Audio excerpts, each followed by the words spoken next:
તો પ્રભુ હું એમ કહેતો હતો ને કે મારા નશામાં તો ઘરમાં થતી મારપીટ, ગામમાં થતી બદનામી ને કામે ના જઈએ.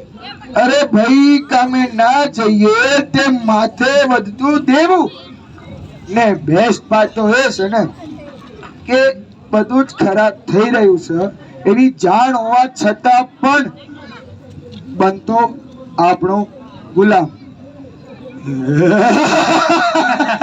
ગુલામ ગુલામ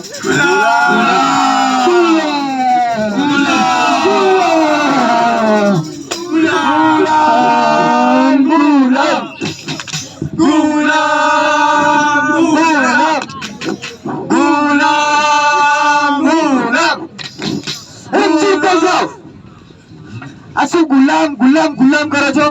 તમારા કોઈએ છે ને વાહ વાહ લેવાની જરૂરત નથી. અને હા, તમારા કોઈએ તાલીઓ પાડવાની પણ જરૂરત નથી. પ્રભુ, આમ તો આ લોકોએ એક વાત સાચી કીધી કે માણસ તો હું મર્યા પછી થયો, આ લાશ તો હું જીવતો હતો ત્યારે હતો. અને આ લાશ બનવામાં સૌથી મોટો ફાળો છે મારી લાપરવાહીનો, મારી નબળાઈનો.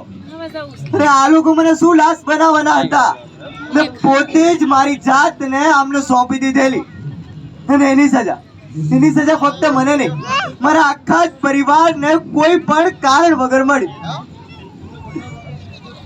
કોઈ પણ કારણ વગર. પ્રભુ, મને તો અહીંયા લાશ તરીકે પણ જીવવાનો અધિકાર નથી. લઈ જાઓ તમારી સાથે પ્રભુ. એક્સક્યુઝ મી.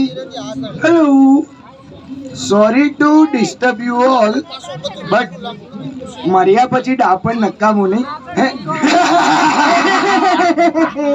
કોઈ નથી હસતું, બેસી જા ચૂપચાપ. બેસ. બસ કોઈ આખરી ઈચ્છા? ના પ્રભુ, આ વ્યસન કર્યું તો મારી આવી હાલત થઈ. પણ પૃથ્વી પર તો 10 માંથી 8 લોકો આવા વ્યસન કરે છે. તો પ્રભુ, આ લોકોને આમાંથી બહાર કાઢવા માટે કંઈક તો સોલ્યુશન હશે ને? છે ને. તો વ્યસન છોડવા માટેના આ 4 પગથિયા.